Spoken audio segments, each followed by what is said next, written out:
Hello and welcome to another episode of the Unlock Moment podcast. My most recent edition of the Unlock Moment LinkedIn newsletter was on the subject of recognizing and responding to burnout. So it's timely that today it's my pleasure to be recording in person with psychotherapist, author and speaker Anna Mathur. Anna is widely celebrated for her accessible mental health advice she offers across her platforms, including her Instagram page, incredibly popular podcast, The Therapy Edit, and 5-star rated online courses on reframing anxiety, people-pleasing, and self-worth. With an audience of over 210,000 on Instagram, Anna regularly features in titles including The Telegraph, Grazia, Marie Claire, The Sun, Closer, Stylist, and Mother and Baby. Anna's books include Mind Over Mother and Raising a Happier Mother. Her new book is called The Uncomfortable Truth, Change Your Life by Taming 10 of Your Mind's Greatest Fears, and is published in August 2024.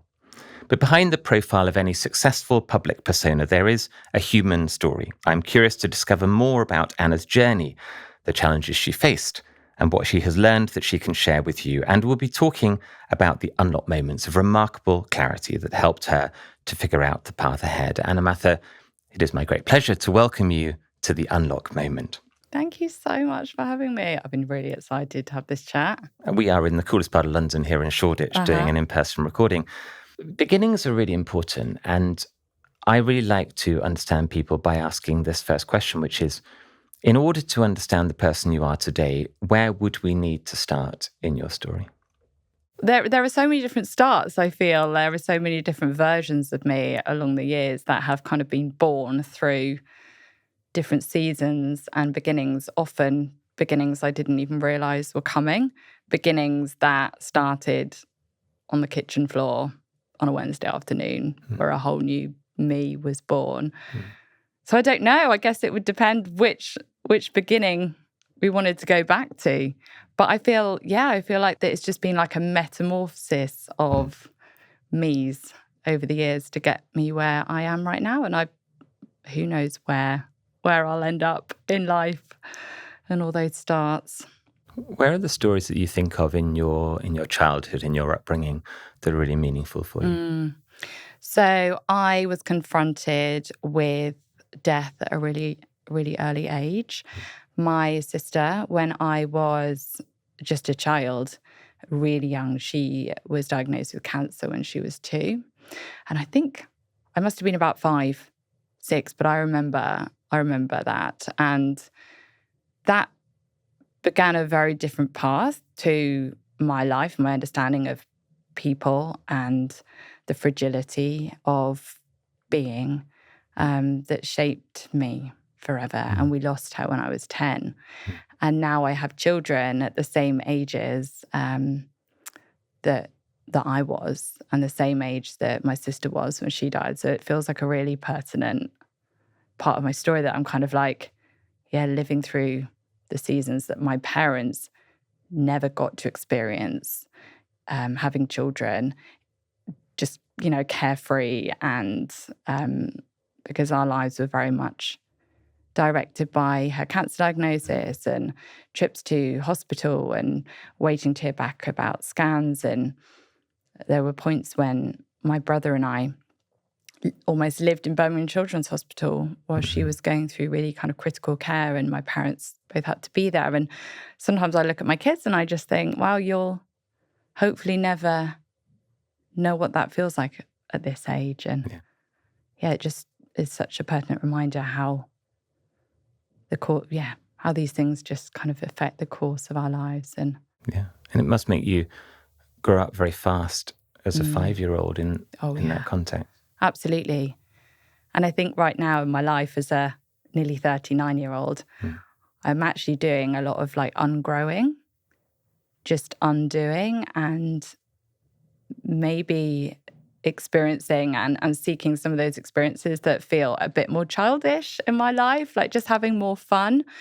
Because I look at my kids and they just play, and I think I never really got to do that in quite the same way. As you were growing up as a teenager, do you think that shaped the kind of teenager you were? I think from a very young age, I learned to be a good girl. There was so much kind of pain and trauma, and it was written on my parents' faces. It was our life, really. And yeah, so I wanted to be good. I wanted to be neat. I didn't want to add to chaos. I internalized a lot. I wanted to be happy. I didn't want to say things that might add to my parents' upset. So I was I just kind of stepped into this good girl, neat girl role, which was really, really hard to step out of. And I still battle with that now. And in your head, did you feel that? Or was that an outward persona for other people? That was what other people saw. And I really felt it. I knew I had feelings. I knew that I would get upset. I knew there were things that I wanted to say, but I just was also very conscious that there was a lot of pain and I didn't want to worry. I think that I didn't want to worry anyone. I think, I just didn't want to worry. I didn't want to burden anyone. I didn't want to add to any stress or any concern. And that kind of shaped who I was for a very, very long time. Was your brother similar? He externalized things a lot more. I remember every evening. So he would have this kind of almost euphoric, kind of like hyperactive time around bedtime where we'd be giggly and just in a, this almost kind of suspicious happiness. And I often see when my kids are in this zone, I'm like, oh, I think a crash is coming. And he would have this, so we'd kind of giggle and it would be this strange kind of bubble of escapism. And then he would go to bed and he would break. And he was at that age, probably 7. And my mum would write, so he'd tell my mum his thoughts and she would write it all in a journal for him. So he externalized things a lot more and processed things through talking a lot more, which is so ironic now as a therapist where I work and help people externalize things. But I found it very, very hard to do that. When did you know that this was the path that you wanted to go on in your career? To be a therapist? Yeah.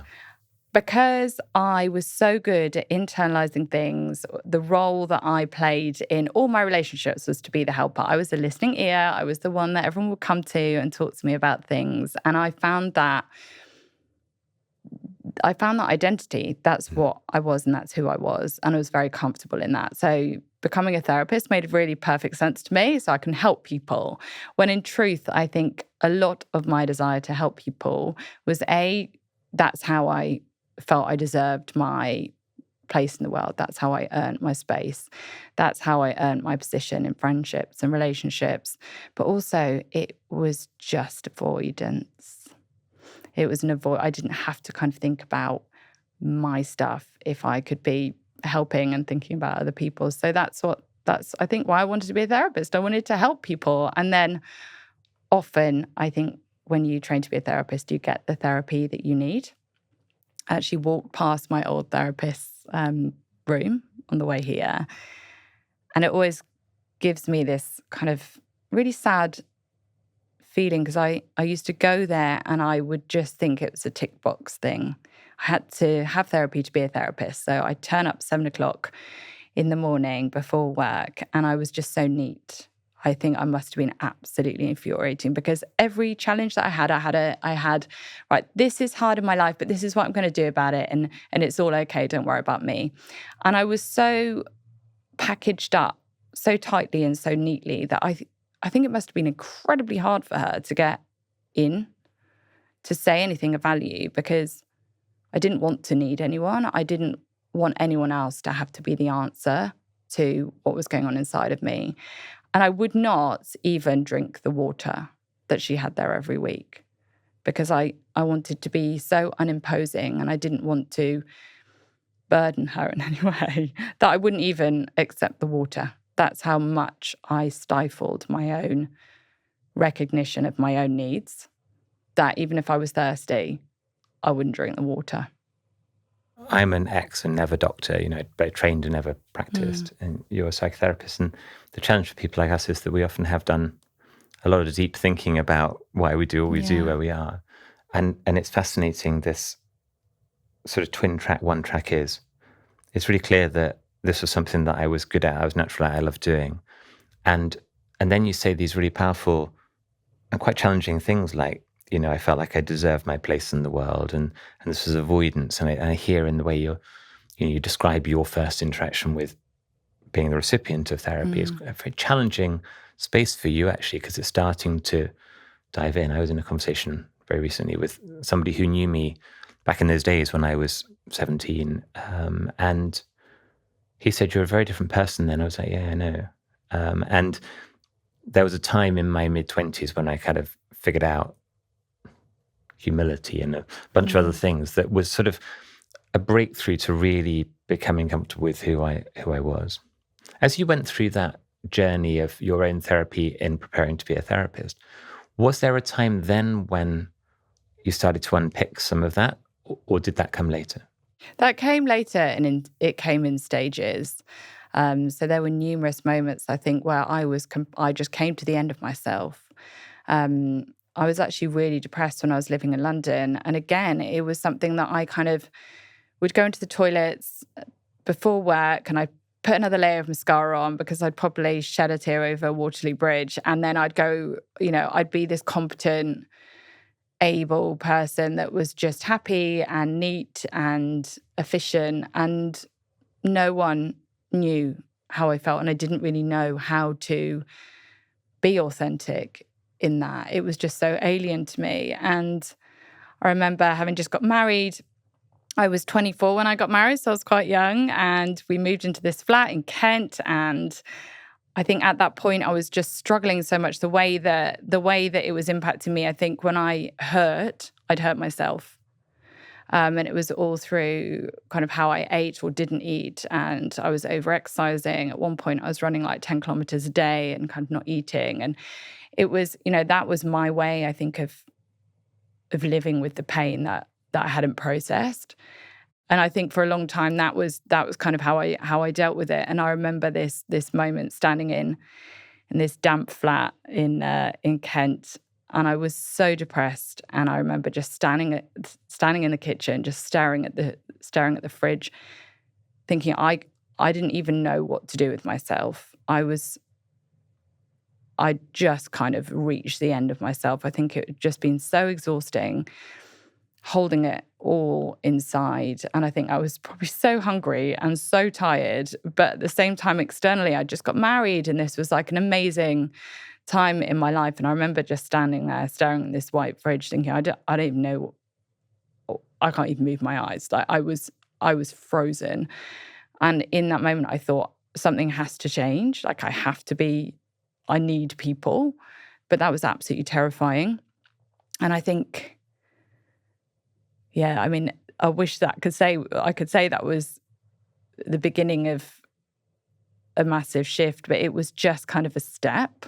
And I think there were lots of moments like that where I just kind of came to the end of my capacity, and I had to kind of force myself to have a conversation maybe, or be a little bit more honest about how I was feeling, and that was excruciating for me. And I think, along the years, there have been many moments that I've just come to that point of like, I can't do this anymore. This is too much for me. And I've had some good growth has happened, some good conversations would have happened. Maybe I lent on someone a little bit more. Maybe I booked an appointment with the doctor, but then, it was never as much as it needed to be. Unlock moments are fascinating because often for people, they are a time they haven't thought that much about before in that moment. And when I come across somebody who describes a true unlock moment, I think what you've just described is an example of that. It's such a vivid memory, and you can put yourself right back in that place. You are standing in a damp flat, looking at the fridge, and you can't move your eyes. And I wrote down this phrase that you said, which I've never heard anybody use quite this phrase before. I came to the end of myself. Such a powerful, evocative phrase, actually. And when I talk to people about unlock moments, I say, the unlock moment is not an answer. It's not a solution. It's not a plan. It's not a decision. It's not an action. It's a moment of knowing a thing you didn't know before. It's a moment of clarity. And I hear in what you were saying there, this clarity of this is not okay and something needs to change. I don't know what yet or when or how. And sometimes when I've talked to people the decision or the action that might come from that realization is immediate or is soon. And then I've also spoken to people who said it was 6 years later or 10 years later when I actually was ready to take action on that thing that I knew, but I still knew. And a real characteristic of a true unlock moment is that thing that is clear then is forever clear, but not necessarily the what to do with it. Yeah. Does that resonate with you? Absolutely. And I think more recently, one of those moments in the kitchen as well, though, seemed to be in the kitchen, was after the pandemic. And we were due to go to Wales. My husband grew up in Wales. His family home, they'd been renting out as an Airbnb. So we had access to it. And every year we'd go and use it in the summer. But we hadn't been able to because it was the pandemic and they were selling his family home. So this was our last chance to go, and our 3 kids. We were going to go and have this lovely week there and say goodbye to the house. And it was much awaited. And it was, a really emotive time. This had been his childhood home. And this was the last chance to go.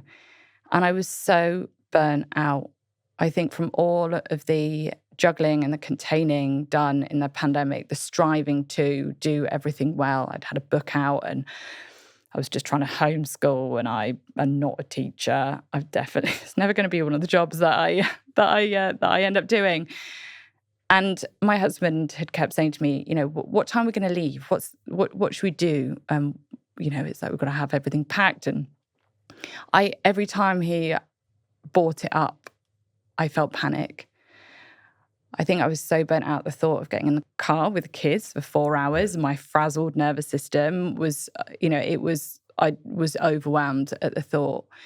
And the day came where we had to leave and we hadn't done any packing because I just hadn't been able to. I hadn't been able to think logistically. I didn't have the capacity to think logistically. I'd very much been in kind of survival mode for so long. So we took the kids out. He took the 3 kids out for a couple of hours to give me some space. I said, I'll just get it done in the morning. You go out, you take the kids out, have a nice time, and I'll start the packing.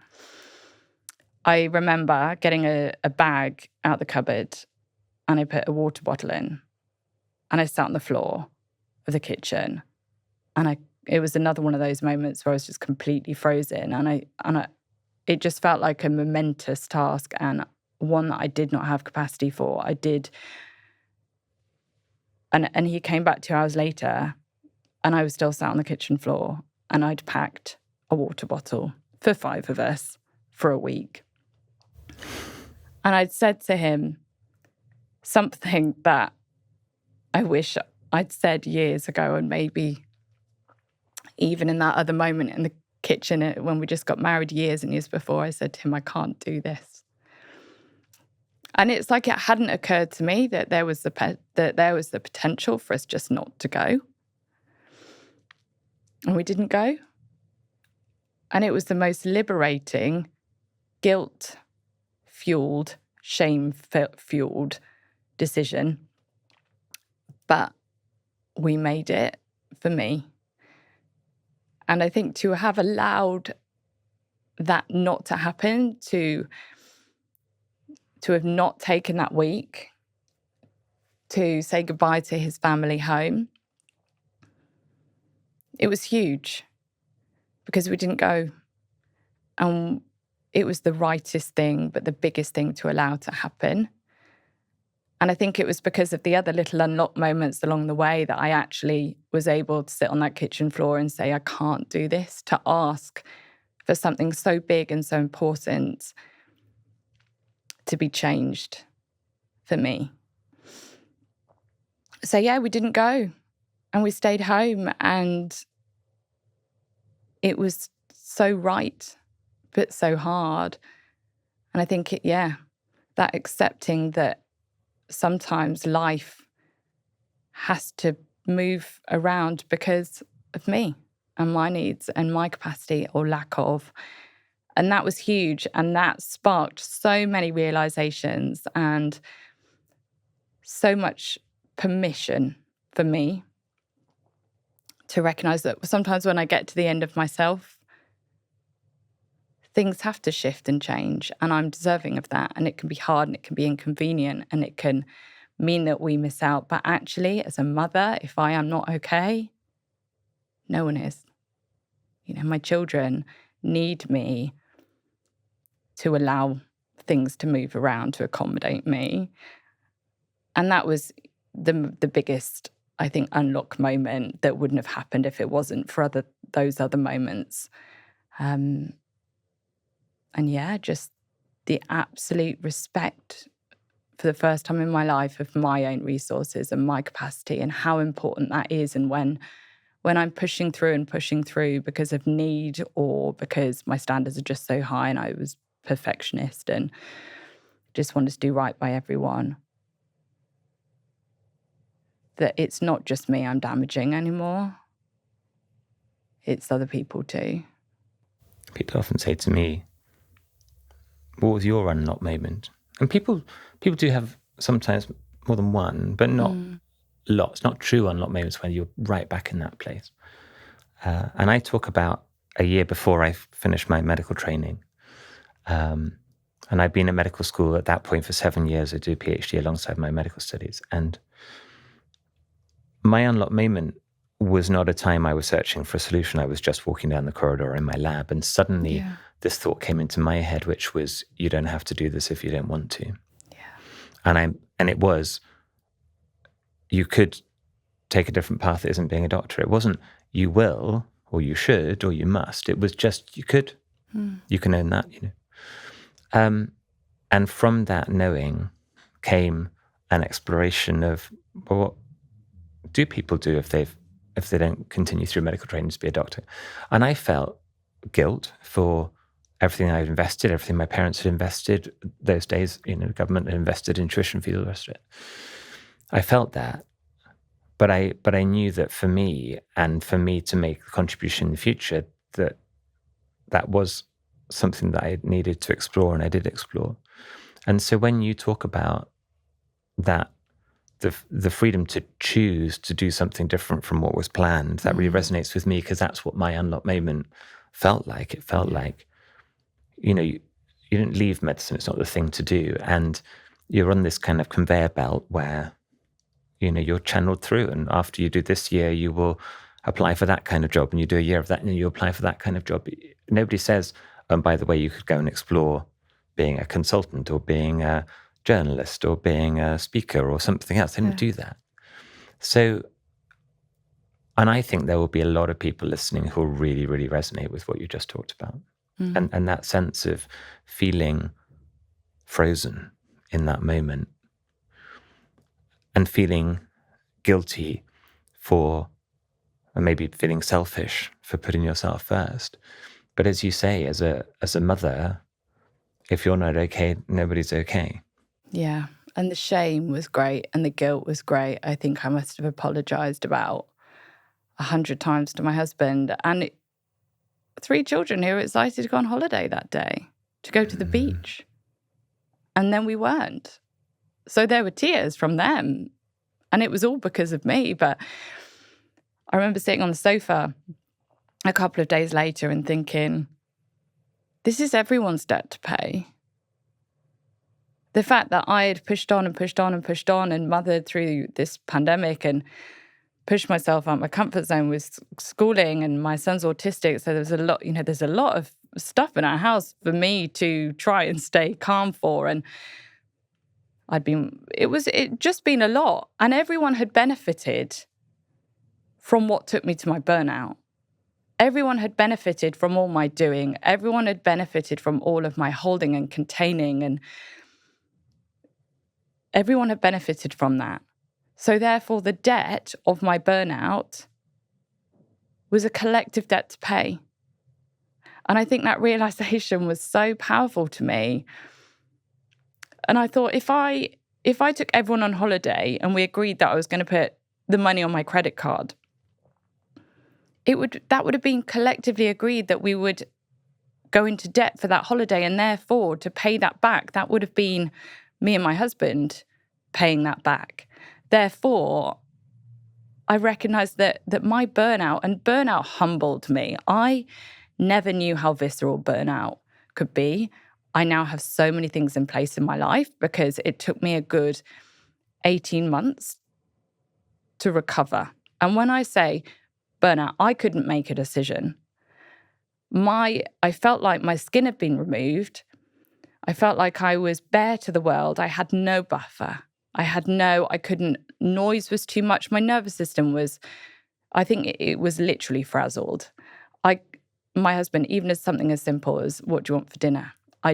It was too much of a decision for me to make. The noise in my home, even the happy noise of my children playing, it was like I had no skin to it. I had no skin to stress. I had no resilience at all. Anything could just turn me into this kind of shuddering wreck of overwhelm within a split second, or kind of rage even.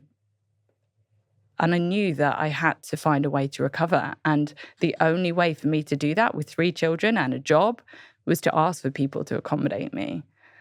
And that was a lesson. And that was something I had avoided doing at a very high cost, as much as I possibly could for the majority of my life. And now I'm in a different place because of that. I need help. I need people. I need love. I need mothering. My husband had a migraine last night, and I just lay in bed with my eye mask on, and he read to me. And it's allowing little things like that we all need mothering. We all need caring for, whether it's letting someone make you a cup of tea in your own home, or just listening to you for a moment, or saying that, I need your help with this, or can you pick my kids up? Or we need people to accommodate for us. We need each other. When you're in that house with a bag and a water bottle in it, and your husband came home with the kids, and he saw you sitting there, what did he say? I think he knew full well that I wasn't okay. I think he was, I think I can barely remember, because all I can remember is how I felt. But I think he was probably quite surprised that I hadn't done anything else, because I'm a pretty efficient person. I can normally, I tear around the house like a whirlwind. I can go from being in my pajamas to have makeup on, showered, ready to leave the house in like 5 minutes. I'm very fast. So I think for him to come home and see me on the floor hyperventilating with a water bottle was, he knew that I'd broken. Yeah. I was broken.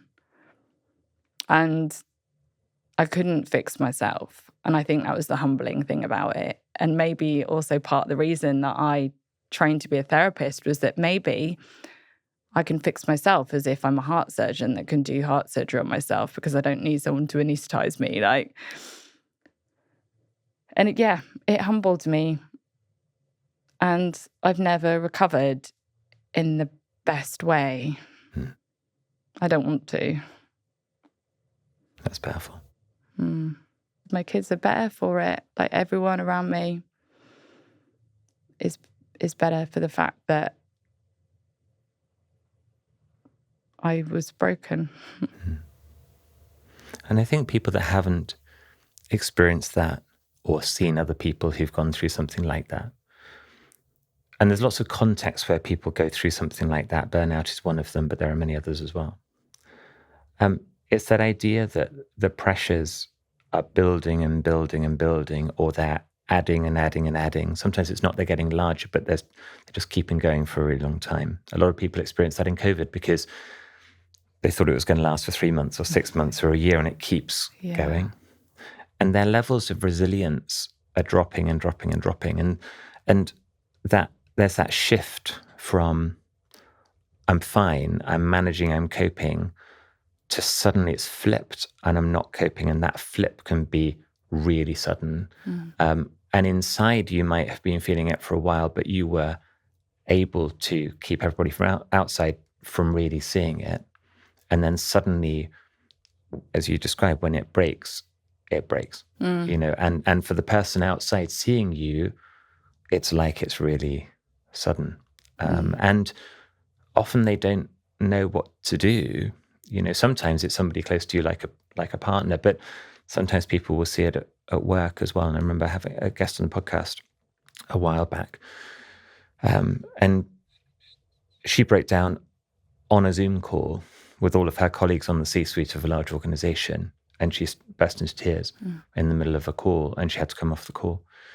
And she'd felt it for a long time. They'd never seen it because she'd been able to protect them from seeing something. And then suddenly just the balance shifts. And when it shifts in a very profound way.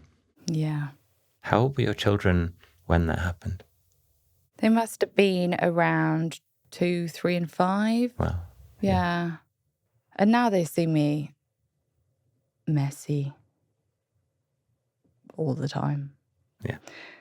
And I think that's it. I used to think that being together was being strong and being neat was the way forward. And now I think coming to terms with the fact that I'm just broken and complex and messy and limited, and that it's liberating, but it's been a coming to terms with it. It's being almost a grieving of this person that I tried to be for so long, and it was never going to serve me. It was never going to serve the people I love. And I think I did it to protect everyone. I held that for so long because I thought that's how I can best love people and serve people, is to be this kind of neat person that doesn't burden anyone and just gets everything done and does it all brilliantly. But they don't get the real you. And you end up feeling like an imposter in your own life because you know the effort that it's taking you. You know what you're having to wrap up and push down in order to be that person. So therefore, there's always this whisper of, if you really knew what I thought, if you really knew how much I resented doing this, if you really knew how much I was just going to go home tonight and just be in a bit of a heap because I've had a mask on all day, then you wouldn't want to know me. You wouldn't want to be my friend. You wouldn't.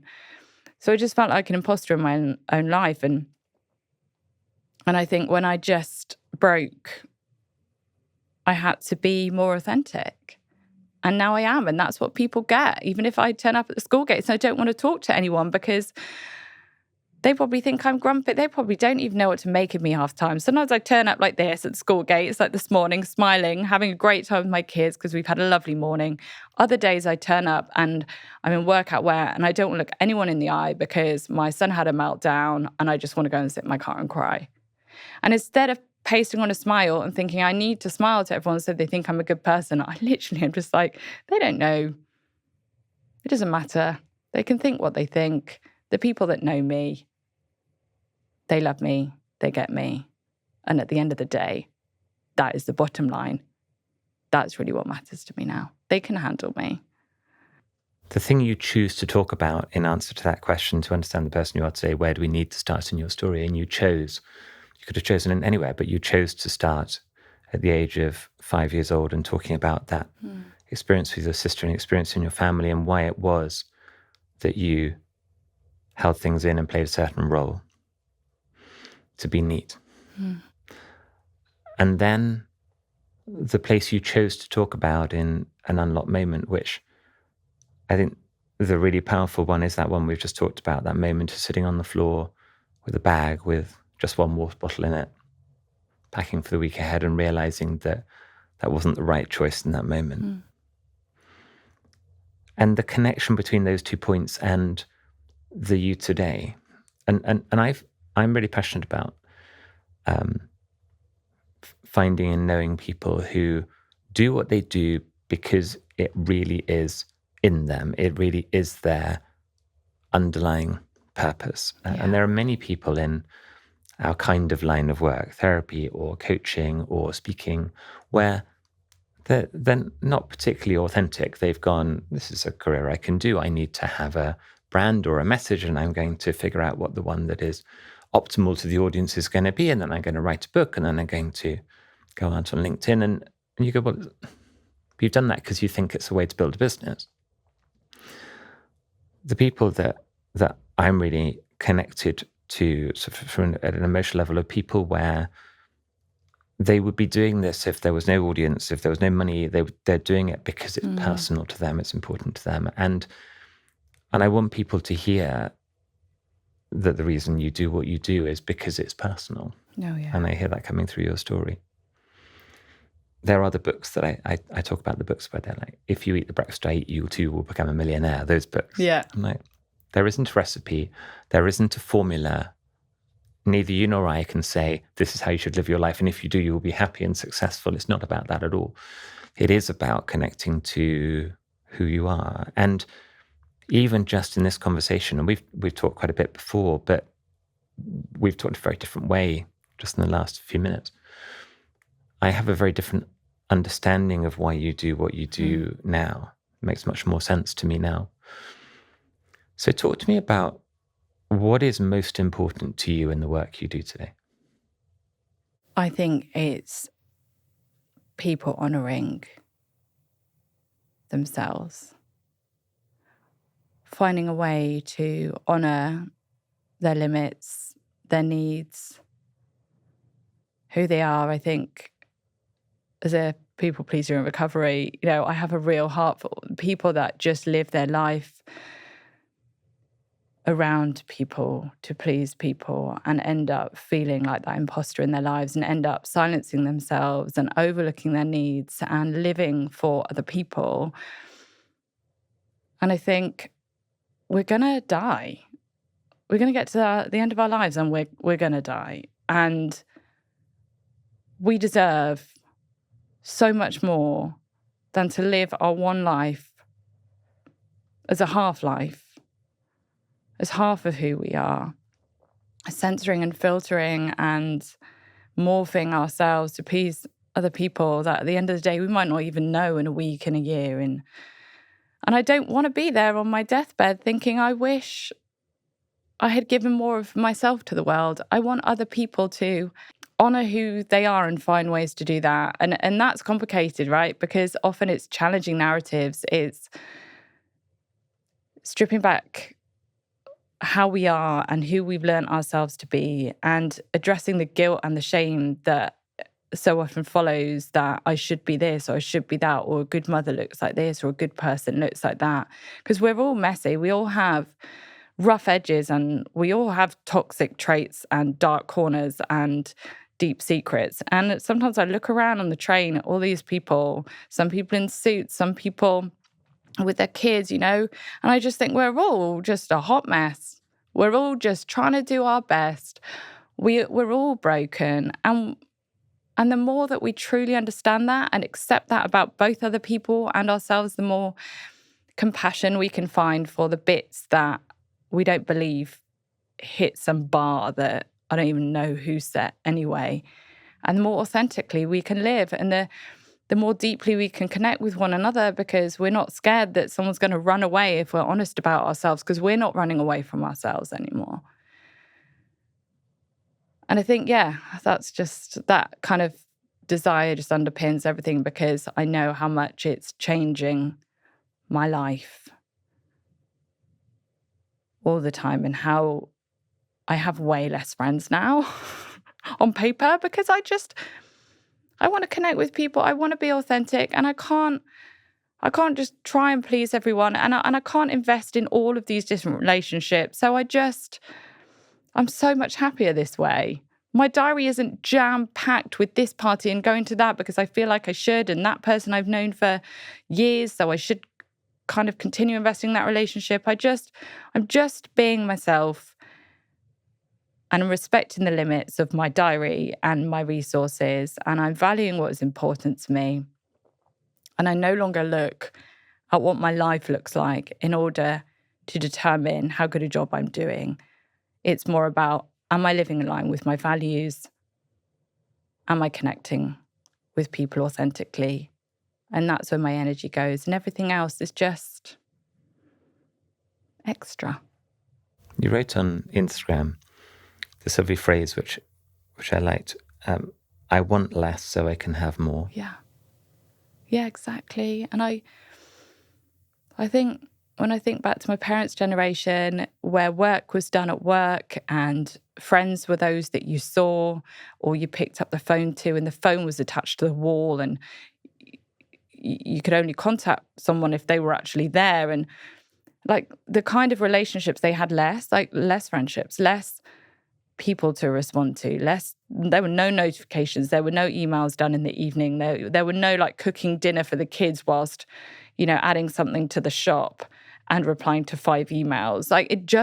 I just feel like we're multitasking our relationships, and we're just underneath it all, just feeling lonely and disconnected. So yeah, I just want less in my life so that I can have more of what I already have. What do you already have? My kids, my family. And I think at the end of the day, when it comes down to it, those are the things that mean the most to us. But we just get sidetracked by everything. Everything is shouting at us all the time. Nothing ever stops. We have to stop it.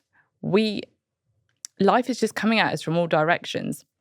I have this little visual thing in my head right at the minute, which is a bubble around my house, like a literal big, shiny, soapy bubble that comes out of, bubble ones. And when I pick up my phone and I check my email or I go on my Instagram, I pop the bubble. I've let the world in. The world is in. My head is in other things. So in the morning when I wake up and I see my phone and I think, do I want to pop that bubble now? Or do I want to stay in my bubble? And I'm getting better at thinking, I don't want to pop that bubble. I don't want to bring the world in and be thinking about this and thinking about that. And, I want that dress. And, what's so-and-so up to that I've never even met? And all that email that I didn't even ask for that is asking for something I don't even have to give.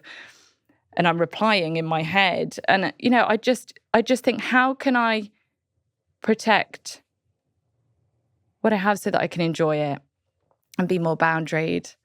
So it's little things like that make what is meaningful feel so much more tangible.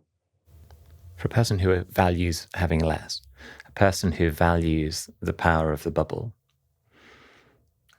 you didn't set out to build yourself some big following, a big profile,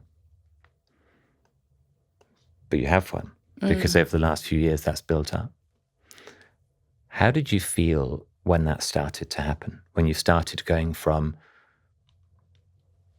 one of the ordinary people who has a life, has a perspective, has a role, has a job, to you're some kind of profile, influence, whatever you want to call it. How did that feel for you? I think it really fed that part of me at that time that wanted to help people. And it's very tangible. It's very tangible. You can see in data that you are. You get messages say that you're helping people. People are grateful. And so it kind of really fed that for me. And for a lot of years, I think it really fed that part of my identity that needed to help people. And that's been, that was a challenge, I think, because then if I got a negative message or someone really didn't get what I was doing or said something and I felt really misunderstood, then that would be incredibly painful, like almost traumatic. Like my heart would start racing and I would just feel really misunderstood. Whereas now I am so much more comfortable with being misunderstood. I'm just like, in fact, part of the reason I've got a little anchor tattooed on my wrist here is to be anchored in these things, right? What is important to me is my family. I know that my heart is in the right place. And at the end of the day, those things, and I know what is important to me. And it's this little anchor, this reminder to anchor myself in the fact that I know I'm trying to do a good thing and I know what is important to me. And everything else is opinion. So these days, I do fantasize about throwing my phone and see and just getting rid of it all. But the way that I can be there now is just to be okay with being misunderstood. Because at the end of the day, I get me. The people that know me well, they get me. I'm so much more comfortable. I think having a son, my autistic son, who has often historically had really public meltdowns, I felt judgment from people coming at me. And it's not, I think often we like to say, oh, no one's judging you. You know what? Some people do judge. People will have thought she's an incompetent mother. She should discipline her son like this. How could she do this? And I've just become so much more comfortable with thinking, it's like I would never go to a hotel recommended and reviewed by someone who hadn't even been there or even been in the country, because I'd just think, well, what do you know? That doesn't mean anything. If half of the TripAdvisor reviews were written by people that hadn't even been there, we just wouldn't value them. And I was giving so much power to what I thought people were thinking and what sometimes people definitely were thinking. And they didn't know me. They didn't know my heart. They didn't know my child. They didn't know what had happened that morning. They didn't know And I just decided I can't just keep trying to get people to get me. I just have to accept that they won't. And that's really, really liberating. In part of my secret past life was as a professional ballroom dancer. Yeah. And I remember, and I've talked a few times about a particular lesson that I had. My wife and I traveled out to Italy regularly to train. And we had a brilliant coach who was a ballroom dancing coach, but also a great coach. And we were in a room with many of the very best dancers in the world. And he saw my doubt in my mind as I was doing the challenging piece of choreography. And he said, I want you to lean over to the left as far as possible into this really distorted position and then dance your whole choreography all the way around the room in this distorted position in front of the world champion. And I was like, okay. So humiliated, off we go, do our choreography. Got back round to the room, and then he said, right now I want you to lean over to the right as far as possible, really distorted, and then do your choreography. And everyone just stopped what they were doing and were watching and kind of laughing. They could see that we were having something trained out of us. And when we came round again, he said, what's really important here is you choose how you dance. You choose to dance it right or you choose to dance it wrong. It's your choice. The people watching can choose whether they like it or not. You can't control that. Mm. And it was such a pivotal moment for me where I just let go of that worry about the judgment. So I was like, I could be perfect and they might not like it. I could be awful and they might go, that's different. That's creative or something different. And I think that's such a powerful lesson because so many people are walking through life worrying about the judgment of others. And at some point you go, thank you for your opinion, in that Instagram message or whatever it is.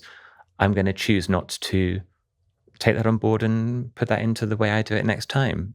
I appreciate you've got a view that's different from mine and that's okay. Yeah. People have different views. That's such a hard thing to do. And so many people in life are struggling with that idea of letting go. But in the letting go is really the power and the freedom of being you. Oh, it's incredible.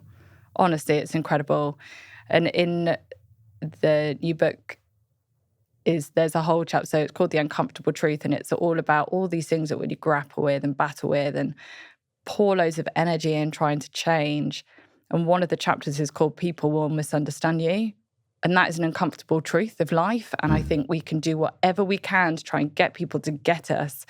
But at the end of the day, people see each other through their own lenses of experience and understanding. And it is so much more liberating to just come to terms with and accept the fact that you will be misunderstood. End of story. And it doesn't actually say much about who you are and your validity. And it's incredible. I feel so much freer and my relationships are so much more authentic. And I think a lot of that will have started on the kitchen floor where it's not a sustainable way to live.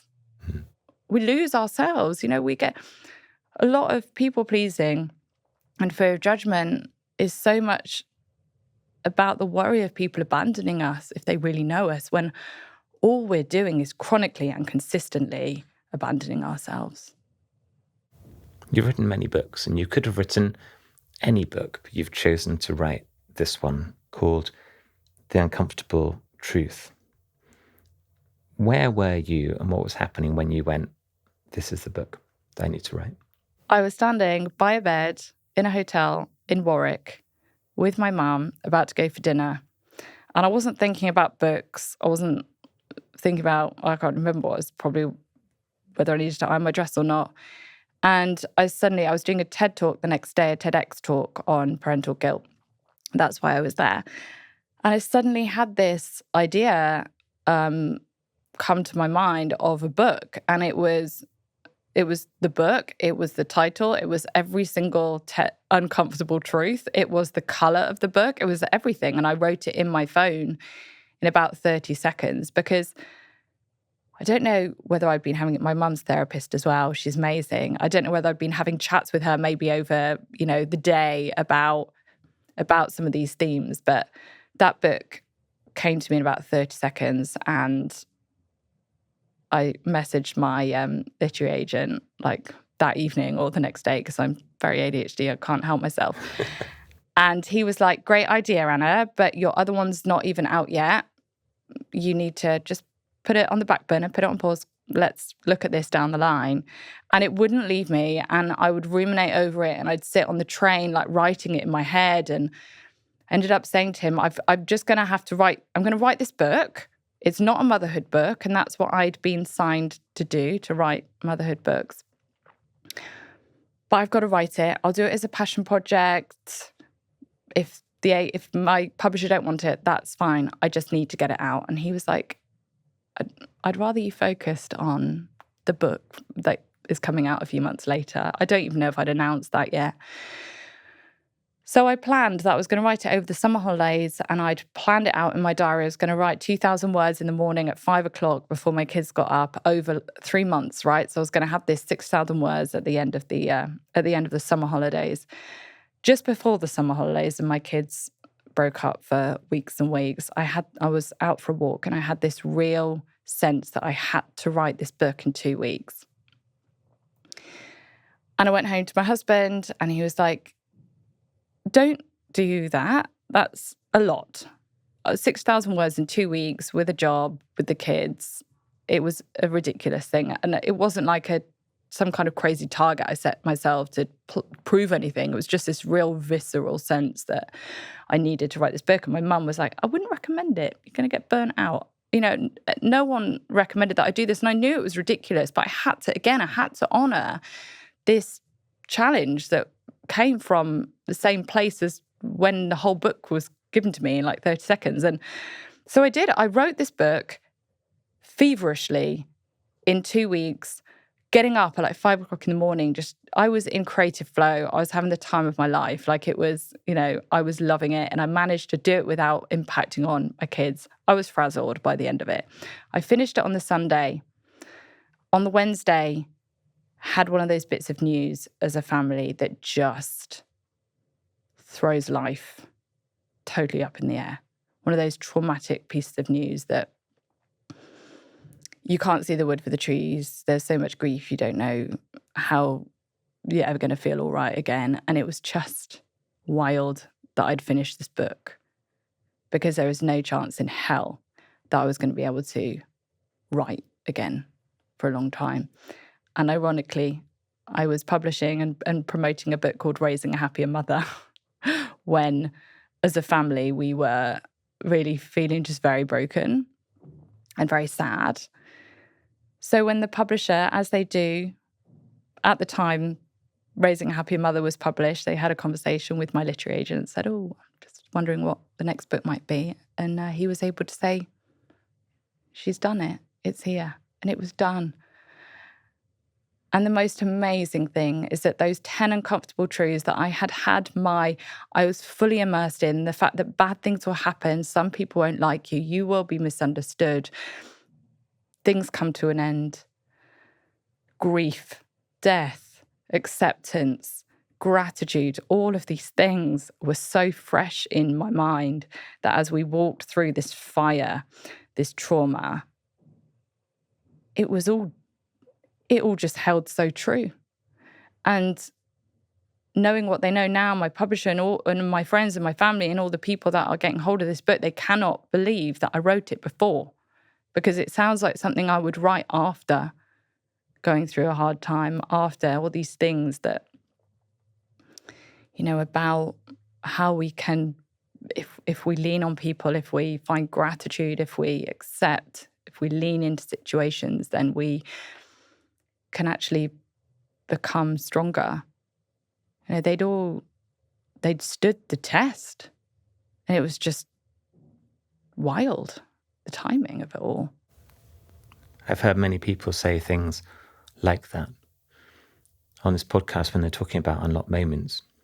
I think there's another one, is when the people around you with your best interests at heart are advising you to slow down, to do something different. But for you, for you, that is the right path. I say to people, in life, it feels often like there is only one path. There's the right path. There's a path you're supposed to follow, the sensible path to follow. And in reality, there are always multiple paths. Mm. You could write the book now, you could write it later. You could get a ghostwriter, you could write it in bits.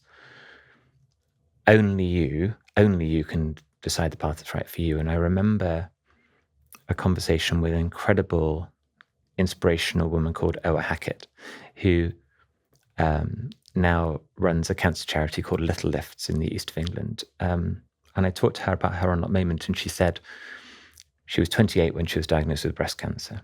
And she said, I was sitting in my chemotherapy planning meeting with my oncologist in front of me, my husband to my left and my mother to my right. And she said, I've never felt so alone in that moment. And I said to her, what did you know then that you didn't know before? And she said, I knew I was strong enough to get through.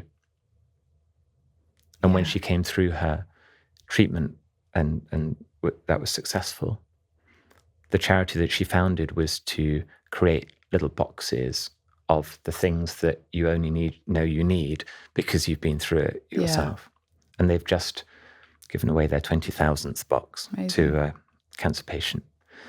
And there are those times in life where people around us are giving us different advice, not because they're trying to take us off course. It's actually because they love us, because they care for us, because they've maybe seen us in a very vulnerable time before. And there are moments when you go, I know you might not understand this, but actually this is the thing that I have to do. And it makes me feel like, of all the books you've written, this is the one I want to read, because I want to read the one that you had to write, the one you were compelled to write, the one that was in your head and you just needed to drop the words on your phone and it was all sitting there. Yeah. And Marshall Goldsmith, who's the world's #1 executive coach, came on the podcast a couple of years back. And he's written some of the most successful business books ever. And he said to me, I was sitting in my apartment in the pandemic with my wife, and he's in his mid-70s. And he said, I wanted to write the book that I wanted to write, that told people the thing I want them to know, which is not necessarily the thing that is like tips and tricks to become a better leader. It's not that. And he called it the earned life. And it was to lose sight of this idea of I'll be happy when this thing happens in the future, as I, find a way to be happy now. When you think about those uncomfortable truths for you now, and you connect them back to those moments we've talked about in your life's journey, what are examples of uncomfortable truths you had to face into yourself? So the big one for me, I think, is death. Having gone through a traumatic loss, it underpinned my nightmares, my anxieties, the things that I desperately tried to control, the reactions that I had when my kids said they had a headache, my sister had a brain tumor, how I felt when I had a headache. And I think I was so desperate to protect myself from more hurt. That was a real fear of mine. And I remember, again, just sitting at my desk one day thinking, I think my daughter had leg pain. So I was like, well, obviously she's got leukemia and she's going to die. And here we go. We're going to go through this all again, but I'm going to live it now as a mother. And it just felt so heavy. And I thought, wait a minute, what if I just went around and kept repeating to myself some of the things that I'm most fearful of? So I literally had this mantra, which is like the antidote to any positive mantra, right? It was, I'm going to die. Bad things will happen. People don't like me. And I basically went around in my head, I'm going to die. Bad things will happen. People don't like me. I'm going to die. Bad things will happen. people don't like me. And what ended up happening was that I became so much more comfortable and at ease with those words. And they started to sit differently inside of me. And I started to think, you know what, I'm going to die. Okay, so instead of that feeling terrifying and instead of that feeling like something I had to buffer myself against, it was like, okay, so how can I live more intentionally and more wholly and more fully whilst I'm here? How can I do something good? How can I make a decision that is more in line with who I am and what I believe I'm here for? Bad things will happen. Okay, they are. There will be. And there was a phone, there will be phone calls. There was that moment and where things got turned upside down and look, like, I'm okay. Look at my parents, they lost their daughter and they're okay. And bad things happen all the time. And we're all kind of walking around in various states of okay. And people don't like me. I remember a girl at university, she was not very nice to me. And one day she was drunk and she said, "Oh, I've just realized why I didn't like you. It's because you remind me of my cousin." I'm like, okay, that's nothing I can do about that. Nothing I can do. The fact that I look a little bit like your cousin who wasn't kind to you. So it's remembering these moments and quite how little control I really have and will ever have on these things and how liberating that actually is. So yeah, I'm going to die and bad things will happen and people don't like me. And that's great. Like that is what it is. And I can live more wholly. And I think it's moments like that, sat on the kitchen floor where I have a water bottle and I am broken in the face of trying anymore. And that pivotal moment in where I can't live my life buffered against these things that I'm never going to be able to control or change. I need people. Some people don't like me. I don't know why. Maybe who knows? But some people really, really do. And they love me and they're there for me and they can handle me. And they've seen me at my worst and my most broken. And they're the ones I want to plow energy into. And everything else is wonderful. There's a lot of beauty and it's all extra. And I don't want to lie on my deathbed thinking I wish I'd been more engaged in these things. I want to do that now. And that's what I want to encourage people to do. What do you hope reading this book gives to that person who's holding it? Life. Their life. Them. The life that they deserve to live, not by means of what they have or what they do, but the life they deserve to live as themselves. How can people find out more about you and the work that you do? So Instagram's always the best place to go. I think everything just comes out from that, like a tree trunk, and that's at Anna Mathur. And that's, where you'll find all my books and my bits that I've written all this stuff into along the way. The unlock moment is that flash of remarkable clarity when you suddenly know the right path ahead. For psychotherapist, author and speaker Anna Mathur, it was a moment of sitting on the floor, looking at a bag with a water bottle in it and knowing that she'd come to the end of herself and something needs to change. That helped set her on a new path to becoming a successful influencer, speaker, and author of many books, including The Uncomfortable Truth, Change Your Life by Taming 10 of Your Mind's Greatest Fears. And it's been an incredible conversation. Thank you so much for joining me today on The Unlock Moment. Thank you for having me.